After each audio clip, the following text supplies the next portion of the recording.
بسم الله الرحمن الرحيم ولقد يسرنا القرآن للذكر فهل من مدكر. السلام عليكم ورحمة الله. الحمد لله وكفى وسلام على عباده الذين اصطفى. أما بعد فأعوذ بالله من الشيطان الرجيم. بسم الله الرحمن الرحيم. فإن لم تجدوا فيها أحدا فلا تدخلوها حتى يؤذن لكم وإن قيل لكم ارجعوا فارجعوا هو أزكى لكم والله بما تعملون عليم. سورہ نور کی آیت نمبر 28. پیچھے ہدایات دی جا رہی تھی کہ کسی گھر میں جاؤ تو پہلے اس کی مرضی معلوم کرو اور سلام کرو. آگے فرمایا جا رہا ہے فَإِن لَمْ تَجِدُوا فِيهَا أَحَدًا، پھر اگر وہاں کسی کو نہ پاؤ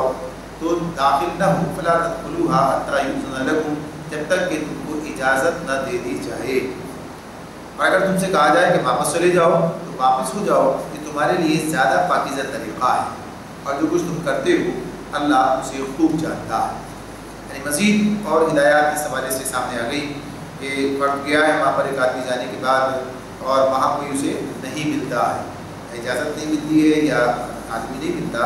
تو اب اسے کیا کرنا چاہیے؟ اگر نہ پاؤ تو پھر وہاں داخل مت ہو جب تک کہ تم کو اجازت نہ دے دی جائے. یعنی یہ بات نہیں ہے کہ آدمی اجازت طلب کر رہا ہے، دیکھ رہا ہے اور پھر اس کے بعد جب پتہ چلا کہ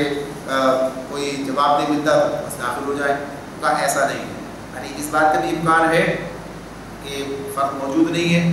جب خالی ہے گھر کہ کوئی موجود نہیں ہے وہاں پر، اجازت نہیں مل رہی ہے، تو اس اعتبار سے اس میں داخل نہیں ہونا. الا یہ کہ ایسا ہو سکتا ہے کہ صاحبہ نے خانہ نے خود اجازت دی، جیسے کہا جب تک کہ تم اجازت نہ دی جائے، کہ اجازت دی ہو کہ آپ بیٹھ کر میرا انتظار کیجیے گا، میں گھر میں موجود نہیں ہوں لیکن میرا آپ انتظار کر لیجیے، گھر میں جا کر بیٹھ جائیے اور پھر اس کے بعد جو ہے وہ واپس آ جائیں گے تو پھر ملاقات ہو جائے گی. اور یہ کہ اجازت ضروری ہے، خالی گھر میں بھی جایا جا سکتا ہے اگر اجازت ملی ہے اور کہا ہے کہ گھر میں آپ جا کر بیٹھ جائیے گا. تو لیکن اگر اجازت نہیں ہے اور گھر خالی ہے تب بھی داخل نہیں ہونا، اسے منع کیا گیا. اور دوسری بات اس کے اندر یہ بات بتائی گئی کہ اگر تم سے کہا جائے کہ واپس ہو جاؤ فَإِن قِيلَ لَكُمُ ارْجِعُوا فَارْجِعُوا، تو پھر واپس ہو جاؤ، وہ أَزْكَىٰ لَكُمْ، یہ تمہارے لیے زیادہ پاکیزہ طریقہ ہے. یعنی یہ بات اس میں بتائی گئی ہے کہ یہ جو اسی حق کے حوالے سے جو پیشی بات ہوئی تھی کہ انسان کو اس بات کا حق دیا گیا ہے کہ وہ اپنی تخلیق کی بات یا کسی سے ملاقات کرنے کے لیے مجبور نہ کیا جائے، کہ وہ لازماً جو ہے اس سے اگر اس کی اس وقت کوئی ایسی کیفیت ہے، کوئی ایسی صورت ہے کہ جس میں وہ مل نہیں سکتا یا باہر نہیں آ سکتا یا اجازت نہیں دے سکتا، تو اس بات کو اس کی قبول کیا جائے. اچھا یہ الگ بات ہے کہ یہ بتا دیا گیا کہ یہ ہدایت الگ سے نبی صلی اللہ علیہ وسلم کی طرف سے سامنے آتی ہے کہ اگر کوئی شخص تم سے ملاقات کرنے کے لیے آئے تو اس کا حق ہے کہ تم مجھ سے ملو. یعنی یہ بات الگ سے ہے کہ بتائی گئی کہ ایک آدمی، یہ کوئی بد اخلاقی بات نہیں ہے کہ بغیر کسی مجبوری کے، بغیر کسی عذر کے آدمی انکار کرتے بھائی ابھی میں نہیں ملتا، ابھی میں نہیں مل رہا. کوئی آیا ہے دروازے پر اور انسان ملنے سے اسے انکار کر دے. ہاں کوئی ایسی ضرورت ہے کہ جس کی وجہ سے انسان باہر آنے سے قاصر ہے، مجبور ہے، کوئی ایسا معاملہ ہے پھر بات دوسری ہے. ورنہ چھوٹی موٹی تکلیفوں کو گوارا کرنا ہے. انسان اگر آرام کر رہا ہے اور کوئی آدمی دور سے چل کر آیا ہے تو اسے پھر اسے مل لینا چاہیے. یعنی یہ آنے والے اس کے جو جس سے ملنے آئے ہیں اس کی ذمہ داری کی بات ہے، اس کو یہ تاکید ہے کہ وہ لوگوں کو اس طرح سے مایوس نہ کرے اور ان کے ساتھ اچھا برتاؤ کرے، آنے والے کا اکرام کرے. مہمان ہے تو مہمان کی حیثیت سے اس کے ساتھ اسے پیش آنا چاہیے. لیکن اگر کسی وجہ سے وہ اس بات سے قاصر ہے اور مل نہیں سکتا، ظاہر ہے یہ بات اس کے لیے نہیں ہو رہی ہے، کوئی آدمی کسی دوسرے شہر سے آیا ہے اب اسے معاملہ ہو رہا ہے، نہیں، یہ تو ملاقات کے لیے روزمرہ کی ملاقات کے حوالے سے بات ہے.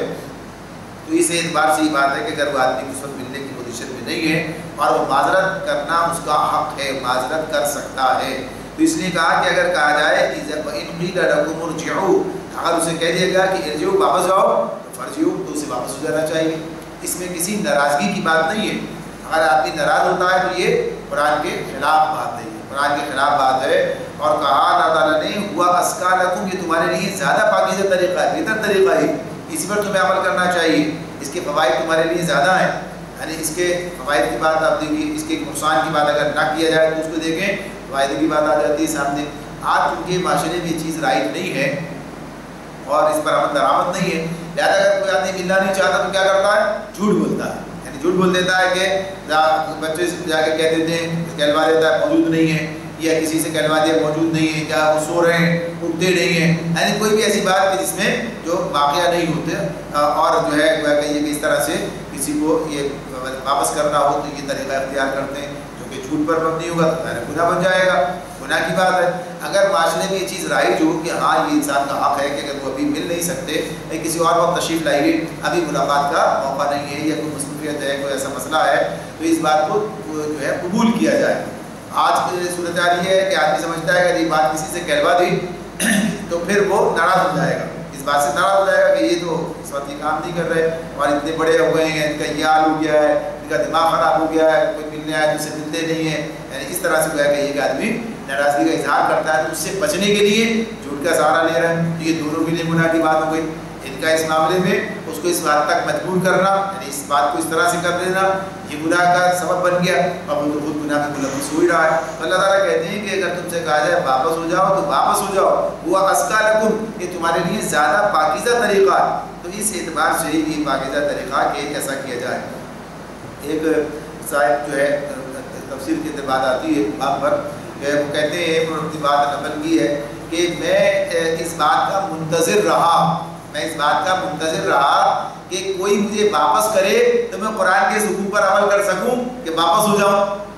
لیکن معاملہ یہ ہے کہ کسی نے مجھ سے یہ کہا ہی نہیں، یعنی ایسا کوئی موقع آیا ہی نہیں کہ کسی نے مجھ سے کہا کہ واپس ہو جاؤ اور مجھے اس حکم پر عمل کرنے کا موقع ملے. تو یہ الگ بات ہے کہ لوگ بہرحال ایک دوسرے کا احترام کرتے ہیں اور ایسا نہیں ہوتا کہ بغیر کسی وجہ کے کسی کو واپس کیا جائے. اچھا اسی میں ایک چیز اور بھی سامنے آ جاتی ہے. اب اسے بات ہے نا اجازت دینا، اجازت دے کے جاؤ، اجازت نہ ملے تو نہ جاؤ، اور بہرحال پھر اس کے اندر جو ہے وہاں پر اگر کہا جائے واپس چلے جاؤ تو واپس چلے جاؤ، جم کر نہ رہ جاؤ گھر کے آگے سامنے. تو یہ بات اس میں تو ہے اپنی جگہ اجازت عام حالات میں، لیکن بعض اوقات ایسا ہوتا ہے بعض جگہ احترام کا رشتہ ہوتا ہے، احترام کا بڑا رشتہ ہے. جیسے نبی کرم صلی اللہ علیہ وسلم کے بارے میں یہ بات سورہ حجرات میں ہمارے سامنے آئی ہوئی،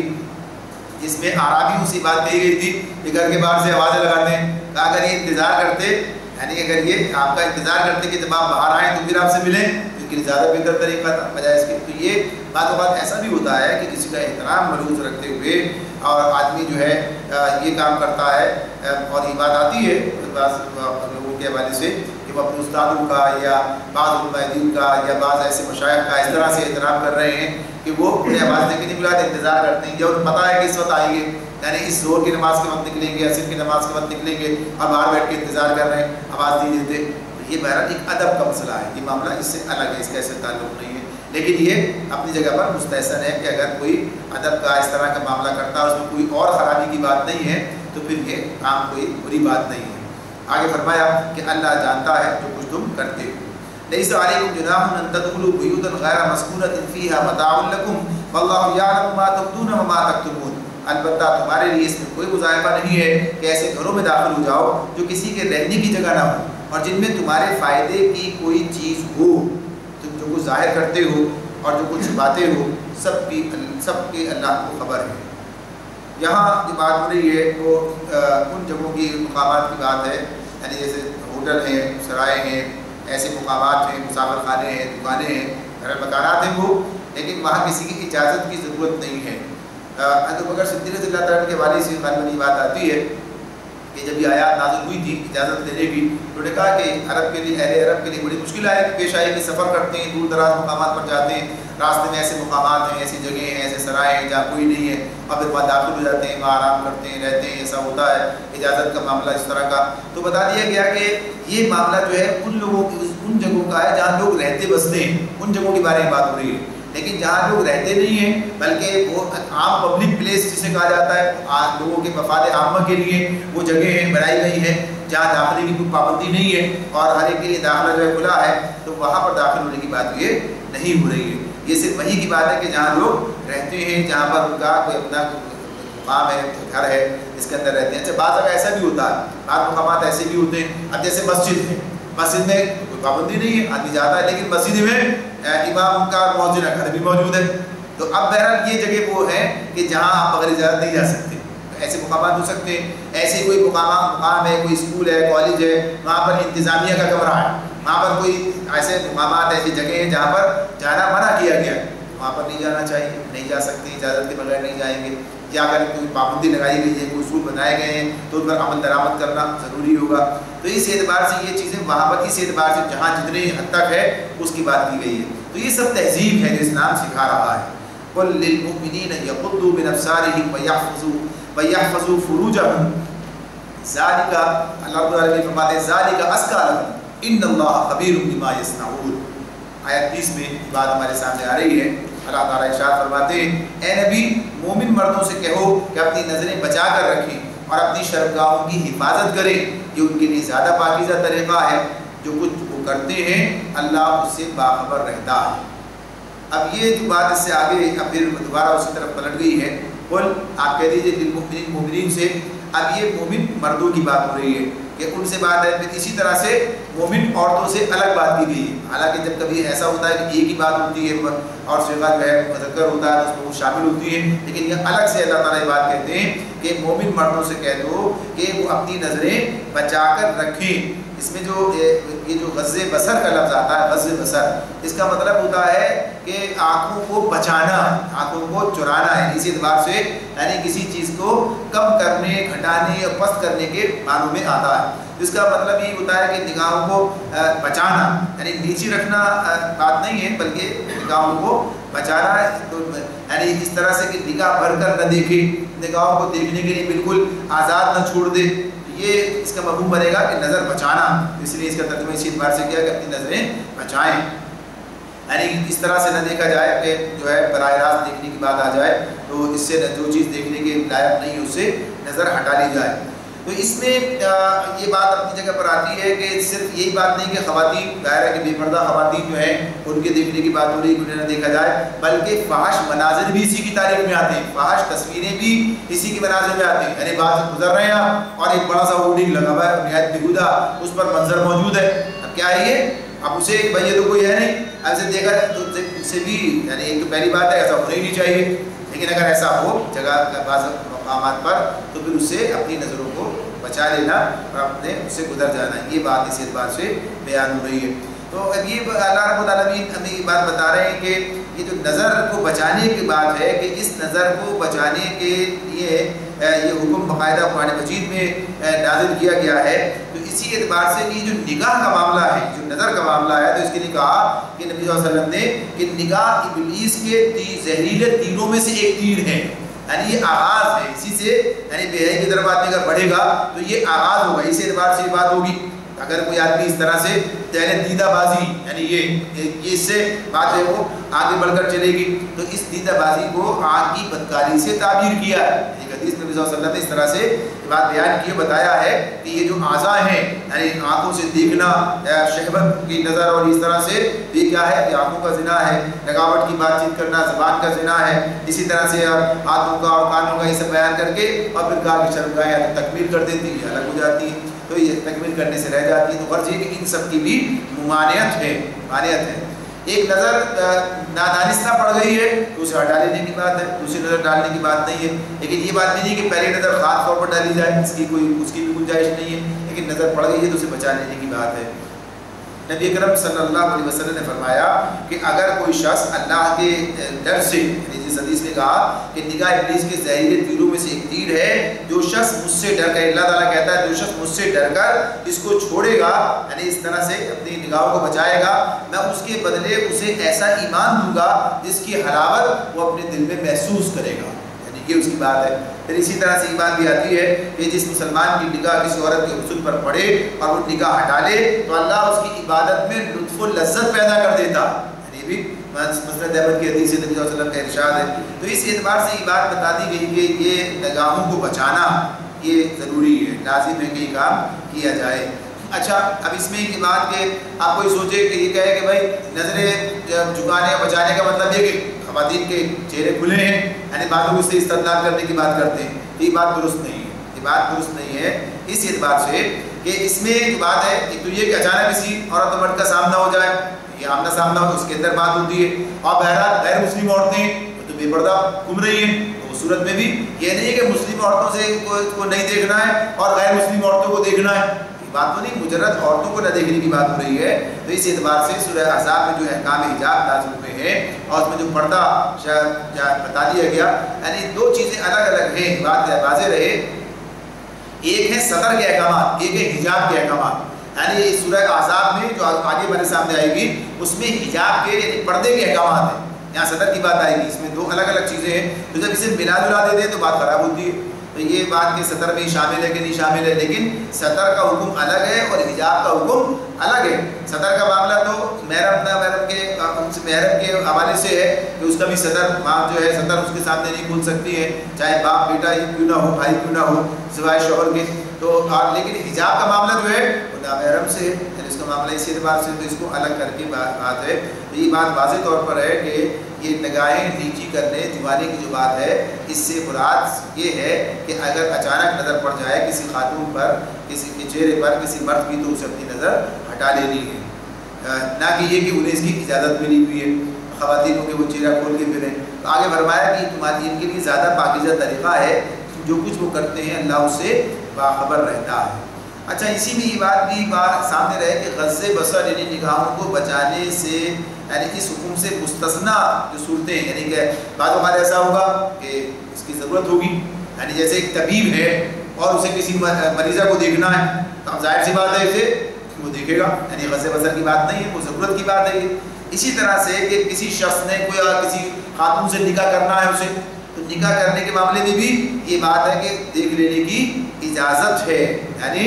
ایسا لازم نہیں تو کم از کم مستحب ہے۔ نبی صلی اللہ علیہ وسلم نے اس طرح سے بعض جگہ یہ بات کہی ہے کہ ایک صحابی نے، یعنی مغیرہ بن شعبہ رضی اللہ تعالیٰ کی بات آتی ہے کہ انہوں نے ایک جگہ نکاح کا پیغام دیا، نبی صلی اللہ علیہ وسلم نے پوچھا کیا تم نے لڑکی کو دیکھ لیا ہے؟ میں نے کہا عرض کیا کہ نہیں، تو آپ نے فرمایا کہ دیکھ لو، اس سے زیادہ توقع کی جا سکتی ہے کہ تمہارے درمیان زیادہ موافقت ہوگی۔ تو اس میں بات اس طرح کی ہوتی ہے کہ خاتون کی یعنی اس طرح سے دیکھ لیا جائے کہ وہ بالکل سامنے بٹھا کر دیکھنے کی بات نہیں ہو رہی ہے، یعنی اس انداز سے کہ اسے محسوس نہ ہو اس کی، یعنی اس میں جب وہ مصروفیت میں کسی ایسی کیفیت میں کہ جب اسے محسوس نہ ہو اور اس کو دیکھ لیا جائے، دکھا دیا جائے۔ آج کل تو تصویروں کا زمانہ بھی آ گیا ہے، تو بہرحال یہ منع نہیں ہے کہ اس صورت میں ایک بڑا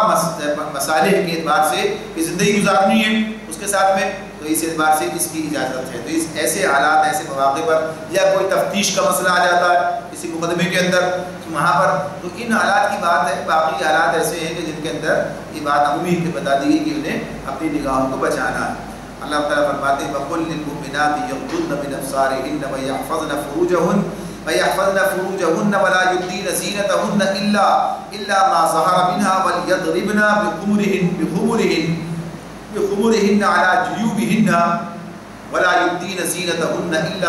إِلَّا لِبُعُولَتِهِنَّ أَوْ آبَائِهِنَّ أَوْ آبَاءِ بُعُولَتِهِنَّ أو آباء بعولتهن أو أبنائهن أو أبناء بعولتهن أو أخوانهن أو إخوانهن أو بني إخوانهن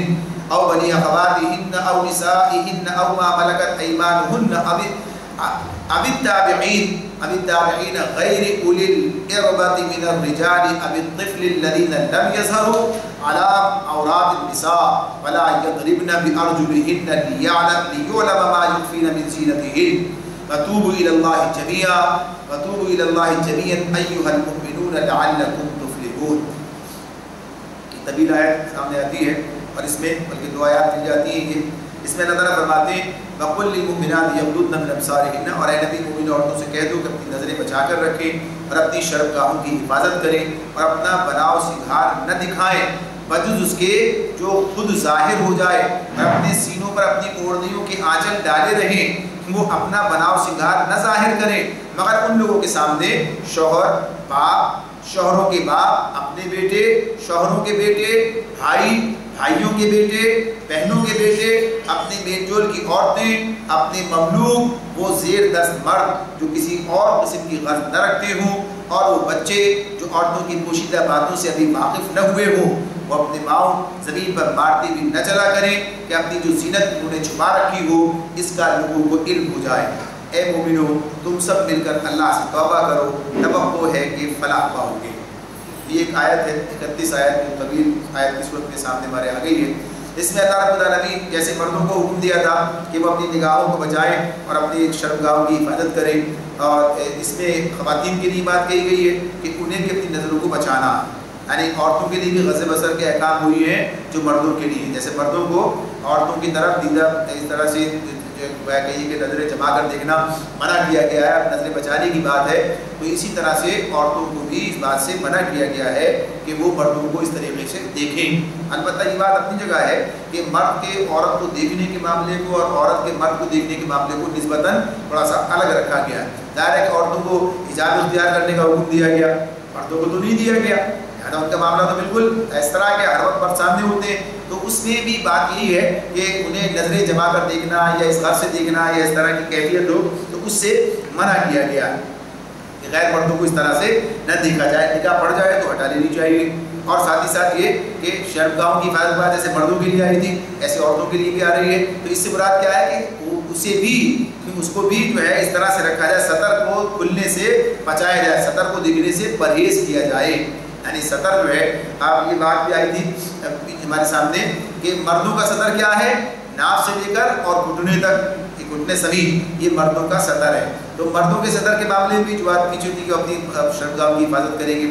وہ بھی سطر نہیں کھولے گی کسی کے سامنے، تو یہ جو بات ہے کہ اس میں اس کو جو سطر ہے اس سطر کی حفاظت کرنا ہے، سطر کو قائم رکھنا ہے، سطر کے کو نہ کھلنے پائے، یہ رات اس کے اندر داخل ہے اور کئی حدیث حوالے سے سامنے آ جاتی ہیں۔ اس میں نبی کرم صلی اللہ علیہ وسلم نے منع کیا ہے کہ مجھے کھلنا نہیں چاہیے، تو اس میں اس عریانی کی بات جو ہے اس حوالے سے اسے منع کیا گیا۔ کبھی ایسا ہے کسی مجلس میں لوگ تہبند پہنتے تھے، کھل گیا تو آپ نے منع کیا، بتایا کہ معلوم ہونا چاہیے کہ ران جو ہے چھپانے کے قابل ہے۔ اور یہاں تک بات کہی گئی کہ سطر کو ڈھکنے کی بات کہ تنہائی کے اندر بھی برہنہ رہنے سے منع کیا گیا، تنہائی میں بھی انسان جو ہے ننگا رہنا اسے ممنوع ہے۔ نبی کرم صلی اللہ علیہ وسلم نے فرما دیا ہے کبھی ننگے نہ رہو کیونکہ تمہارے ساتھ وہ ہیں جو تم سے جدا نہیں ہوتے، یعنی فرشتوں کی بات ہے، لہذا ان سے شرم کرو، سوائے اس کے رفع حاجت کے لیے یا اپنے بیویوں کے پاس جاتے ہو اس کی بات بتائی، اس کے علاوہ کہا کہ تمہیں جو ہے اس طرح سے برہنہ نہیں رہنا ہے۔ پھر کسی نے پوچھا ہے نبی صلی اللہ علیہ وسلم سے کہ اگر انسان جو ہے تنہائی میں ہو، یعنی پوچھا کہ تنہائی کے اندر، تو کہا کہ تنہائی میں تم اللہ سے حیا کرو، یعنی اللہ تعالیٰ تمہیں دیکھنے والا ہے تو اللہ اس بات کا حقدار ہے کہ زیادہ اس سے شرم کی جائے، تو بہرحال ہر حال میں انسان کو یہ بات بتا دی گئی کہ اسے سطر پوشی کرنی ہے، تو یہ جو حفاظت ہے اپنے شرمگاہوں کی اس کے اندر یہ بات بھی داخل ہے۔ اچھا، جس طرح سے مردوں کی سطر کی بات ہے، عورتوں کے سطر میں جو بات آتی ہے سامنے کہ عورتوں کا سطر مردوں کے لیے کیا ہے، جیسے یہ بعض اوقات یہ ہے، اس پر تھوڑی سی بحث ہے کہ عورتوں کا سطر عورتوں کے لیے الگ ہے اور عورت کا سطر مردوں کے لیے الگ ہے۔ مردوں کے لیے بتایا گیا کہ مردوں کے لیے سطر یہ ہے کہ سوائے یعنی ہاتھ ہتھیلیوں کے اور چہرے کے اور پیروں کے اور باقی پورا جسم اس کا جو ہے وہ سطر میں شمار کیا جائے گا۔ اسے نماز کا سطر بھی، یعنی نماز کے لیے اس طرح درکار ہوتا ہے، اس کے لیے بھی کہتے ہیں کہ اس میں یہ بات ہے۔ خواتین کے لیے سطر کی بات الگ آتی ہے کہ وہ وہی ہے جو مردوں کے لیے مردوں کا حوالے سے ہے، تو وہی کہا گیا عورتوں کے لیے، اس کا مطلب یہ قطع نہیں ہے کہ کوئی اتنی برہنہ رہتے ہوئے خاتون گھروں میں خواتین کے سامنے رہے، لیکن یہ بات کہ بہرحال اس کو سطر کے حیثیت سے اس طرح بھی بیان کیا گیا۔ تو بنیادی طور پر یہ بات سامنے رکھ دی گئی کہ یہ سطر جس کو اس کی حفاظت کرنا مردوں کے معاملے میں تو بات واضح ہے اور عام طور پر وہ معاملہ نہیں ہوتا، یہ آج کی بات ہے کہ اب ایسے حالات پیدا ہو گئے ہیں اور ایسی بے حیائی کی طرف جو ہے رغبت دلائی جا رہی ہے اس معاملے میں، اس اعتبار سے کہ یہ جو چیز اس میں ہو گئی ہے، ایسے لباس مردوں کے بھی سامنے آ جاتے ہیں کہ مردوں نے اس طرح کے لباس پہنے کہ ان کا سطر کھل جاتا، یعنی ایسی پینٹیں بنا دی گئی ہیں اس طرح کے، اور ایسے چست لباس بنا دیے گئے ہیں کہ جسے خد و خال، تو مردوں کو بھی اس میں اب جو ان کا سطر ہے اس کی حفاظت کرنے کی بات ہے، لیکن عورتوں کے لیے نسبتاً زیادہ بات ہے، عورتوں کے لیے نسبتاً زیادہ بات ہے کہ انہیں ان کا سطر بھی، پورا جسم جو ہے ان کا سطر ہے، تو اس اعتبار سے انہیں اپنے سطر کو ڈھکنا یہ ضروری ہے۔ آج یہ جو صورتحال بنتی جا رہی ہے کہ جسم کے مختلف حصوں کا کھل جانا اور اس کو فیشن کے نام پر، اس اعتبار سے تو یہ مسلمان عورتوں کو بے حیا بنانے یا وہ کہیے کہ اللہ کی نافرمانی میں انہیں ملوث کرنے کی کوشش ہے، اور اس پر جو ہے اور فیشن کے نام پر اور اس کے وہ کہیے کہ جدت کے نام پر یہ کام ہو رہا ہے اور عورتیں اختیار کر رہی ہیں۔ اس معاملے میں یہ تمام چیزیں کہ جس سے سطر جتنا ہے ایک عورت کا، اسے کسی بھی صورت میں کسی کے سامنے نہیں آنا چاہیے. اور اسی میں یہ بات بھی آتی ہے کہ ایسے چست کپڑے نہیں پہننے چاہیے کہ جس کے نتیجے میں ان کے جسم کے خد و خال جو ہیں وہ واضح ہو جائیں. اور اس کے لیے کہا کہ نبی صلی اللہ علیہ وسلم کے ارشاد سامنے آتا ہے کہ ایسی عورتیں کہ جو کپڑے پہننے کے بعد بھی ننگی رہتی ہیں، ان کے جسم کے خد و خال جو ہے واضح ہو جاتے ہیں. تو آج کی جو صورتحال ہے تو بہت ہی زیادہ بھیانک صورت اختیار کر چکی ہے کہ خواتین اس معاملے میں بہت ہی آگے ہے. مسلم معاشرے کے اندر یہ چیزیں اس طرح سے رواج پا رہی ہیں کہ اپنے جسم کے خد و خال کی وضاحت بھی اس طرح سے، اور یہ بھی ساتھ ہی ساتھ کے کپڑوں کا کہیں نہ کہیں سے فیشن کے نام پر کہ یعنی اس کے اندر ان کا سطر جو ہے وہ باہر آ رہا ہوتا ہے. تو یہ اپنے آپ کو مستقل گناہگار بنا لینے کی بات ہے، مستقل گناہگار بنا لینا. اور اس میں ذرا سے اس کی بات کہ صاحب یہ آج کل کا چلن یہ ہے یا فیشن یہ ہے اور اس طرح سے سب لوگ ایسے ہی کرتے ہیں. تو یہ سوچ لیا جائے خواتین کے لیے خاص طور پر یہ کہ وہ کس طریقے سے اپنے آپ کو گناہگار بنا رہی ہیں، اور ان مردوں کو بھی کہ جو اس کی حوصلہ افزائی کریں اور اس معاملے میں کوئی سمجھانے کی اور کوئی معزت کی بات جو ہے وہ نہ کریں اور اس پر انہیں جو ہے روک نہ کی جائے تو وہ بھی اس کے مجرم بنیں گے. آگے فرمایا ہے کہ چونکہ آیت یہ طویل ہے تو آگے کہا کہ وَلَا يُبْدِينَ زِينَتَهُنَّ، اپنا بناؤ سنگار نہ دکھائیں، بناؤ سنگار نہ دکھائیں، الا مطلب اس کے ما ظہر منہا، کہ جو خود بخود ظاہر ہو جائے، یعنی جو چیزیں خود سے ظاہر ہوتی ہیں. تو اب اس کے لیے خود ظاہر ہونے کی بات جو کی گئی ہے وہ کیا ہے کہ خود ظاہر ہونا یعنی جن چیزوں کا چھپانا ممکن نہیں. جیسے کہا گیا کہ ایک خاتون جو چادر اوپر اڑتی ہے، یہ جو عبایا پہنتی ہے، یہ خود بھی ایک زینت اپنے اندر رکھتا ہے. وہ کہ اب تو وہ اس طرح کے بنائے جاتے ہیں کہ خود ہی ان کا حال کیا ہوتا ہے کہ وہی لوگوں کو متوجہ کرنے والے ہوتے ہیں. لیکن بہرحال جیسے بھی ہو چونکہ خاتون سے وابستہ ہے، لہٰذا اس اعتبار سے ان کا معاملہ یہ ہے کہ اسے وہ بھی ایک زینت اپنے اندر رکھتے ہیں. پھر یہ بھی ہو جاتا ہے کبھی کوئی ایسی کیفیت ہو گئی جس سے جو ہے آرائش و زیبائش کھل گئی، سامنے آ گئی، پردہ ختم ہو گیا کوئی اس طرح سے، تو اس میں بالا کھل جانا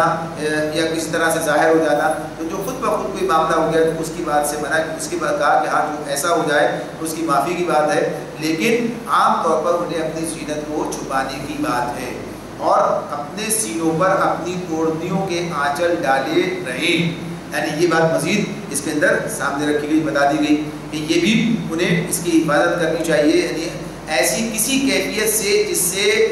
اس طرف کوئی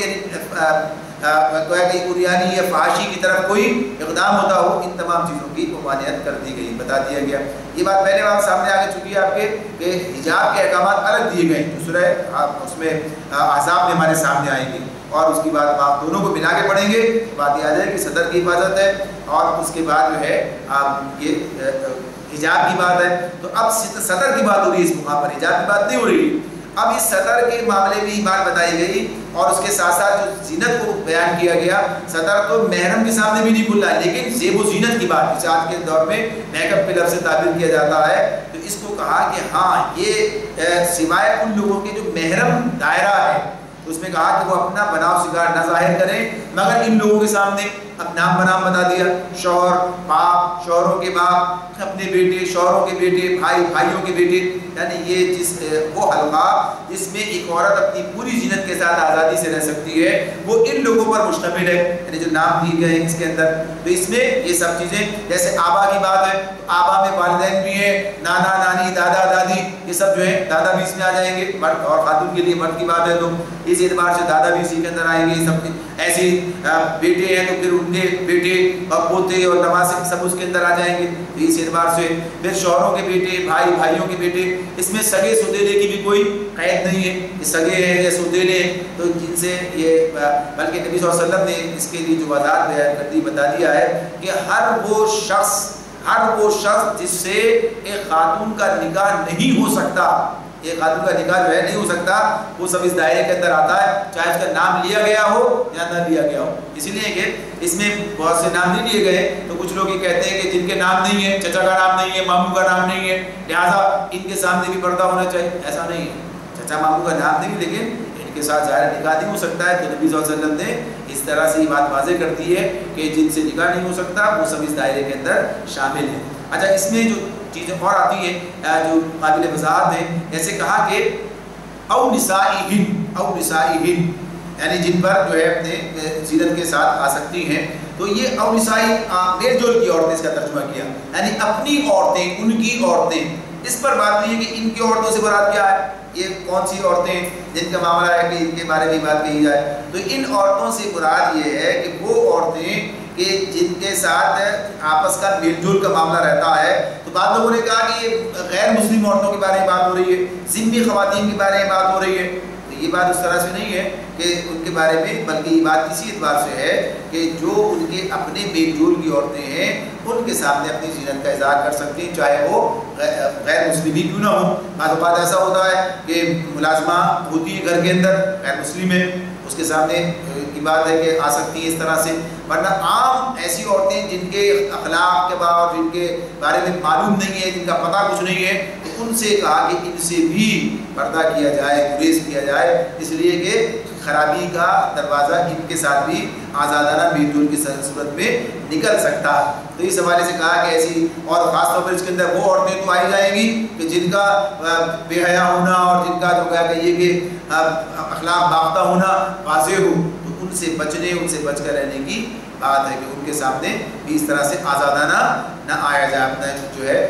زیب و زینت کو ان سے بچایا جائے. تو اس اعتبار سے یہ بات جو ہے اس کے اندر آ گئی ہے. اچھا، یہیں پر یہ بات بھی واضح ہو جائے، جیسے یہ بات آئی تھی کہ محرم، یہ عرض کیا گیا کہ نبی کرم صلی اللہ علیہ وسلم نے بتا دیا کہ وہ تمام رشتے جن سے مستقل بنیادوں پر جو ہے نکاح منع ہے، وہ تمام کے تمام اس کے اندر آ جاتے ہیں. لیکن ایسے بھی رشتے ہیں کہ جن کے ساتھ وہ بات اس طرح سے نہیں ہے، یعنی ابدی حرمت کا رشتہ نہیں ہے، ان کے ساتھ معاملہ کیا کیا جائے. یا وہ جو رشتہ دار تو ہیں لیکن محرم کی تعریف میں نہیں آتے، ان کے بارے میں کیا. زیب و زینت کی بات آ رہی ہے یہاں پر، کہ زیب و زینت کی بات ہے اور پردے کی بات بھی اسی کے اندر داخل ہے. تو اس معاملے میں یہ جو جیسے ایک بہنوئی ہے، بہنوئی کا معاملہ کیا ہے، ابدی حرمت تو نہیں ہے اس سے. اگر وہ اس کو طلاق دے دے اور دوسری بہن سے اس کی اپنی سالی سے نکاح کر لے، کوئی رکاوٹ نہیں ہے، یعنی یہ ابدی حرمت کا معاملہ نہیں ہے. یا اس کا انتقال ہو جائے اور اس کے بعد اس کی بہن سے شادی کر لے، ابدی حرمت نہیں ہے. تو اب ان کے معاملے میں کیا ہے. تو اس اعتبار سے یہ بات ہے کہ ہمارے سامنے جو نبی کرم صلی اللہ علیہ وسلم کا طرز عمل آتا ہے اس میں یہ بات واضح ہوتی ہے کہ ایسے رشتہ دار جو محرم کی اس تعریف میں نہیں آتے ہیں لیکن قربت بھی ہے، یعنی ایسے حالات ہیں ان حالات کے اندر مختلف چیزیں ہیں کہ جو حالات کے اعتبار سے معاملات ہیں کہ مشترکہ گھر میں رہتے ہیں یا ایسی کیفیات ہیں جن کے اندر جو ہے الگ الگ رہنا ناممکن ہے. پھر عمر کا معاملہ ہے، خاندانی تعلقات کی بات ہے اور دیگر چیزیں جو ہیں ان کی بنیاد پر کوئی اصول اس کے لیے ایسا وضع نہیں کیا گیا کہ اس میں کہا جائے کہ یہ اصول بتا دیا بس اتنا ہے. بلکہ نبی صلی اللہ علیہ وسلم کا عمل یہ سامنے آتا ہے کہ بعض معاملات میں آپ جو ہے پردہ کروا رہے ہیں اپنی خواتین کو اور بعض میں نہیں کروا رہے ہیں، یا خود آپ کا اپنا عمل جو سامنے آتا ہے. حضرت اسماء رضی اللہ تعالیٰ عنہ کے بارے میں بات آتی ہے جو حضرت عائشہ رضی اللہ تعالیٰ عنہ کی بہن ہے کہ یہ آخری وقت تک نبی کرم صلی اللہ علیہ وسلم کے سامنے آئی، یعنی سالی ہے آپ کی، اور یہ پردہ جو ہے اس طرح یہ بات واضح ہے کہ آخری وقت تک وہ آپ کے سامنے یعنی اس طرح سے کھلے چہرے کے ساتھ میں آیا کرتی تھی. تو کوئی پردہ کی بات اس طرح سے نہیں تھی. اسی طرح سے ام ہانی رضی اللہ تعالیٰ ان کا معاملہ سامنے آتا ہے، ابو طالب کی صاحبزادی ہیں، نبی صلی اللہ علیہ وسلم کی چچزاد بہن ہیں، ان کے بارے میں بھی کہ نبی صلی اللہ علیہ وسلم کے سامنے آتی رہی ہے. تو یہ بات ایسے رشتہ داروں کے معاملے میں ہے کہ جو رشتے ایسے تو نہیں ہیں یعنی محرم نہیں ہیں لیکن ساتھ ہی ساتھ یہ ہے کہ قریبی ہیں. تو ان کے معاملے میں یہ ہے کہ زیب و زینت کو بچاتے ہوئے یعنی آزادانہ میل ملاپ جو محرم کے ساتھ جس طرح سے تنہائی میں بیٹھ سکتے ہیں، ایک عورت اپنے باپ کی موجودگی میں رہ سکتی ہے، یعنی اس کا معاملہ یہ ہے یا بھائی کی موجودگی میں، لیکن اگر وہ تنہائی ہو اور ایسا رشتہ دار ہو اس سے بچنا ہے. تنہائی کے اندر یا تنہائی میں بہنوں کے پاس، تنہائی میں دیور کے پاس، تنہائی میں ایسے دیگر جو ہیں رشتے ان سے بچنے کی بات ان سے منع کیا گیا. تو وہ اصول اپنی جگہ پر ہے لیکن یہ اس حد تک جو ہے آ جانے کی بات، تو یہ احکامات ہیں جو مختلف حوالوں سے ہمارے سامنے آتے ہیں. تو اس میں جو زینت کے اظہار کی بات ہو رہی ہے اس میں ان لوگوں کو جو ہے یہاں پر پابند کیا گیا کہ جن کے ساتھ تعلقات آپس کے اتنے زیادہ ہیں کہ ہمارے خاتون کے لیے ممکن بھی نہیں ہے، اس کی آزادی میں یہ چیزیں مانے بھی ہیں کہ اگر اسے اس دائرے کے اندر اس طرح رہنے کی اجازت نہ دی جائے. تو اس میں میل جول کی عورتوں کی بات آ گئی، باقی کے نام تو بہت واضح یہ بات بھی آ گئی کہ سگے سوتیلے رشتوں کا مسئلہ بھی نہیں ہے اس میں. اب اگلی بات ہے اپنے مملوک او ما ملکت ایمانہم، یعنی مملوک کا جو معاملہ اس میں ہمارے سامنے آ جاتا ہے وہ کیا ہے. تو مملوک کے اندر یعنی وہ غلام، یہ ظاہر ہے کہ مرد کے عورت کے لیے اس کا مملوک کون ہے؟ اس کا غلام ہے۔ تو غلام کی بات یہ ہے کہ ایسے غلام کی بات ہو رہی ہے، وہ غلام مراد ہیں کہ جو اس اعتبار سے ان کے ماتحت ہیں اور کوئی تصور اس اعتبار سے نہیں ہے کہ وہ ان کے بارے میں کوئی غلط خیال جو ہے وہ اپنے ذہنوں کے اندر لے کر آئیں، یعنی اس طرح سے انہیں گویا کہ یہ پابند کیا۔ یہاں تک بات ہے بہرحال اس میں جیسے اگر اس کے آزاد ہونے کی جس سے کہا کہ جس میں غلام سے مکاتبت کر لی جائے اور وہ اس کو ادا کرنے کی استطاعت بھی رکھتا ہو تو اسے پردہ کرو، یعنی یہ بات اپنی جگہ پر، لیکن ویسے عمارات کے اندر اسے جو ہے اجازت دی گئی کہ ہاں یہ جو ہے اس میں لوڈی ہو یا غلام ہو تو دونوں کے لیے بات ہے کہ ان کے لیے بات کو ان کے سامنے سے زینت کا اظہار جو ہے وہ کیا جا سکتا ہے۔ پھر اسی طرح اس میں یہ بات بھی سامنے آتی ہے، اس کے جب نکاح کے حوالے سے بات آئے گی تو اس وقت بات اور کر لیں گے لوڈی غلاموں کے معاملے میں، لیکن یہاں چونکہ یہ ایک طبقہ موجود ہے لہٰذا اس اعتبار سے بات بتائی، لیکن اس میں وہ لوگ شامل نہیں ہیں جیسے آج کے دور میں ڈرائیور ہیں اور اس طرح سے خانسامے، یعنی جو اس آج کے دور کے جو نوکر ہیں یہ اس تعریف میں نہیں آتے، بلکہ یہ اس اعتبار سے گویا کہیے کہ ان کی اخلاقی حالت اتنی پست ہوتی ہے کہ ان سے یہ نہ مملوک کے اندر آئیں گے نہ یہ ابھی تابعین غیر اولی الارباب، یعنی ایسے مرد جو کسی اور قسم کی غرض نہ رکھتے ہوں۔ اس سے مراد غیر اولی الارباب کے اندر ان لوگوں کی بات کی گئی ہے کہ جو اپنی عمر یا جسمانی عدم توازن کسی بھی حوالے سے عدم اہلیت کسی بھی وجہ سے خواتین کی طرف رغبت نہ رکھتے ہوں، یا اپنی غربت اور اس اعتبار سے کسی خاندان کے ساتھ لگے ہوئے چلو یہاں سے روٹی مل جاتی ہے یہاں سے، اور وہ کوئی کسی پر نظر ڈالنے کی ان کی جرت نہیں ہے، یہ کیفیت ان کی ہے، تو ان کی بات ہو رہی ہے غیر اولی الارباب کی جو بات ہے رجال ان میں ان حوالے سے ان کی بات ہے کہ جو آج کے ملازم ہیں یہ اس کی تعریف میں نہیں آتے ہیں۔ اور پھر آخر میں کہا کہ بچے جو عورتوں کی پوشیدہ باتوں سے ابھی واقف نہ ہوئے ہوں۔ اب اس کے اندر بھی عمر کا تعین ہے، اس میں یہ بات نہیں کہی ہے کہ وہ بچے کہ جو بچے بالغ ہو گیا تو بچہ کہاں رہا، بالغ ہو گیا تو بچہ ہی نہیں رہا، تو بچہ اسی وقت ہے کہ جب وہ نابالغ ہے، تو نابالغ میں یعنی اس عمر کے اندر کہ جب وہ ان میں ابھی صنفی احساسات بیدار نہ ہوئے ہوں، لیکن اگر یہ اب یہ تعریف ظاہر ہے آج کے دور میں 10-12 سال کے بچے بھی آج کے دور میں تو وہ بھی ظاہر ہے جو کیفیات ہیں جو حالات ہیں ان کے اندر ان پر آگے بڑھ گئے ہیں، تو بہرحال اس کا اندازہ کرنا ہوگا کہ ان میں صنفی احساسات بیدار نہ ہوئے ہوں تو ان کے معاملے میں، ورنہ ان کے سامنے بھی اپنے زیب و زینت کے اظہار کی ممانعت کی بات ہو رہی ہے، یہ اس حوالے سے بات ہے۔ اور پھر فرما دیا وہ اپنے پاؤں زمین پر بارتے ہوئے نہ چلا کریں کہ اپنی جو زینت انہوں نے چھپا رکھی ہو اس کا لوگوں کو علم ہو جائے۔ اب اس میں جو بات کی ہے کہ اس انداز سے نہ چلنا کہ جس سے کسی کو اس طرف توجہ ہو جائے، اب اس میں یہ جو زینت چھپا رکھی اس کا لوگوں کو علم ہو جائے، تو اس میں یہ انداز اختیار سے چلنے کی بات نہیں ہے کہ وہ انداز اختیار کرنا جس سے لوگوں کی توجہ ادھر مبذول ہو جائے، یہ ہے بنیادی بات۔ تو اسی حوالے سے پھر جب وہ باتیں سامنے آتی ہیں جو نبی صلی اللہ علیہ وسلم نے مزید ارشاد فرمائی ہیں، مثلا آپ نے کہا کہ اللہ کی بندیوں کو مسجدوں میں آنے سے منع نہ کرو مگر وہ خوشبو لگا کر نہ آئے، یعنی خوشبو سے متوجہ ہو جانے کی بات ہے، تو اس سے روک دیا گیا، بتا دیا گیا کہ یہ کام نہیں کرنا ہے، یعنی اس معاملے میں اس طرح سے یہ بتا دیا گیا۔ اور پھر اسی میں اور بڑی یعنی مزید ایسی احادیث سامنے آتی ہیں جس میں سخت وعید سنائی ہے، سخت وعید جو ہے بیان کی ہے ان عورتوں کے لیے کہ جو خوشبو لگا کر باہر نکلتی ہیں، یعنی مسجد میں آنے کی بات نہیں ہے بلکہ باہر نکلنے کی بات ہے۔ تو یہاں تو صرف مسجد میں آنے کی بات، حالانکہ مسجد میں آنے کے حوالے سے یہ بات ہے کہ مسجد میں آنے کو خواتین کے لیے یعنی خاص طور پر جمعے کی بات ہوتی ہے، ورنہ عام نمازوں کے لیے اتنا پسند نہیں کیا گیا، بلکہ ایسی حدیث ہمارے سامنے آتی ہے کہ جس میں خواتین کے لیے یہ بات کہی گئی ہے کہ وہ اپنے گھروں میں نماز پڑھنا ان کا جو ہے وہ زیادہ بہتر ہے، یعنی عملاً عورتوں اور مردوں کے اختلاط کو روکنے کی جو کوشش کی ہے اس میں ظاہر سے نماز سے بڑی اہمیت کس چیز کی ہوتی ہے، یعنی جمعے کی جماعت کی اہمیت جو ہے اپنی جگہ ہے، لیکن اس کے اندر بھی یہ بات ہے کہ خواتین کے لیے عورتوں پر جمعے کی فرضیت ختم کر دی ہے، عورتوں کو جمعے کی فرضیت سے مستثنیٰ قرار دیا ہے، یعنی جمعے کی ظاہر جمعے کی نماز جو ہے مسجد میں جا کے نہیں ہوتی، جماعت سے ہوتی ہے، گھر میں نہیں ہو سکتی، تو فرضیت نہیں ہے، چاہے تو جا سکتی ہے، منع نہیں ہے، لیکن فرضیت ان پر نہیں ہے۔ اور پھر یہ بات بتا دی کہ ان کے لیے گھر کی نماز مسجد کی نماز سے افضل ہے، یہ بات بھی نبی کریم صلی اللہ علیہ وسلم نے فرما دی۔ حالانکہ یہ کہا کہ اللہ کی بندیوں کو اللہ کی مسجدوں میں سے آنے سے منع نہ کرو، لیکن ساتھ ساتھ یہ اہتمام بھی کیے. پھر یہ اہتمام بھی تھا کہ نبی کریم صلی اللہ علیہ وسلم کی موجودگی میں جب لوگ خواتین نماز پڑھنے کے لیے آتی تو پھر وہ یہ کام ہوتا کہ آپ تھوڑا سا توقف فرماتے تاکہ پیچھے سے خواتین اٹھ کر چلی جائیں اور اس کے بعد پھر مردوں کے نکلنے کی بات آئے سامنے. پھر اسی طرح سے یہ بات آتی ہے ام حبیب ان کی بات آتی ہے کہ انہوں نے نبی صلی اللہ علیہ وسلم سے یہ بات کہی کہ مجھے آپ کے پیچھے نماز پڑھنے کا بڑا شوق ہے. فرمایا تمہارا اپنے کمرے میں نماز پڑھنا برآمدے میں پڑھنے سے بہتر ہے اور تمہارا اپنے گھر میں نماز پڑھنا اپنے محلے کی مسجد میں نماز پڑھنے سے بہتر ہے اور محلے کی مسجد میں نماز پڑھنا جامع مسجد میں پڑھنے سے بہتر. اور یہ اس طرح بتایا کہ یہ گویا کہیے کہ اس اعتبار سے تمہارے لیے زیادہ بہتر کیا چیز ہے. عورتوں کے لیے بہترین مسجد ان کے گھروں کے اندرونی حصے ہیں, یعنی وہی نماز پڑھنے کی جگہ متعین کر لیں. تو بہرحال یہ ساری حدیث اپنی جگہ موجود ہیں, یہ بھی اپنی جگہ ہے کہ اللہ کے رسول نے منع نہیں کیا ہے, لیکن ساتھ ساتھ کیا کہا بہتر یہ ہے. بلکہ یہاں تک بات آتی ہے حضرت عائشہ رضی اللہ تعالیٰ عنہ کا یہ قول سامنے آتا ہے کہ بنی امیہ کے دور میں جو جتنی خرابی اس وقت تک پھیل چکی تھی تو کہتی ہیں کہ عورتوں کے یہ رنگ ڈھنگ اگر آپ دیکھتے نبی صلی اللہ علیہ وسلم دیکھتے تو آپ مسجدوں میں آنا اسی طرح بند فرما دیتے جس طرح بنی اسرائیل کی عورتوں کا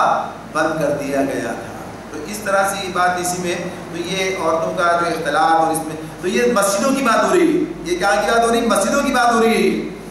ہو جا کے بازاروں میں اور تعلیم گاہوں میں اور فلاں جن کا تصور بھی نہیں ہے تو وہاں پر ہی کام ہو رہا ہو. تو جہاں جو کہ ان کی تعلیم کا تربیت کا ذریعہ ہے, جمعے کی عید کی نماز کے لیے آنے کے لیے کہا تو عید کی نماز کے لیے آنے کے لیے بھی انہیں ان کی جگہ الگ ہوتی ہے, مسجد ان کے پیچھے پیچھے نہیں ہے, ان کا اجتماع الگ ہے, مردوں کا عورتوں کا الگ ہے. اور نبی صلی اللہ علیہ وسلم عورتوں کے پاس جا کر بھی پھر کچھ نصیحتیں انہیں کرتے ہیں, پھر ان کے پاس جا کر انہیں ان سے بات کرتے ہیں. تو یہ طریقہ اسی اعتبار سے اختیار کیا گیا کہ ان کا اختلاط نہ ہونے پائے اور ایک ایسی کیفیت کہ جس کے نتیجے میں کوئی بگاڑ کا کوئی راستہ جو ہے وہ نہ رہے اور تمام ایسے راستوں پر پابندی جو ہے وہ لگا دی جائے. اور اب اس سب کے بعد اللہ تعالیٰ کہتے ہیں وَتُوبُوا إِلَى اللَّهِ جَمِيعًا أَيُّهَا الْمُؤْمِنُونَ لَعَلَّكُمْ تُفْلِحُونَ. اے مومنو تم سب مل کر اللہ سے توبہ کرو, توقع ہے کہ فلاح پاؤ گے. یعنی جو کچھ یہ معاملات رہے تھے واقعات اور حالات یہ جس پر تنازع میں بات ہو رہی تھی ان سب کے حوالے سے بھی یہ بات آ گئی کہ ان سب کے معاملے میں جس سے جو کمزوری سرزد ہوئی ہے اس حوالے سے اس کی بات آ گئی ہے. اور باقی میں سے ہی ایک جنرل بات بھی اللہ تعالیٰ کی طرف سے یہ ہے کہ تمہیں اس طریقے سے اللہ کے سامنے حاضر ہونا اور اپنے آپ کو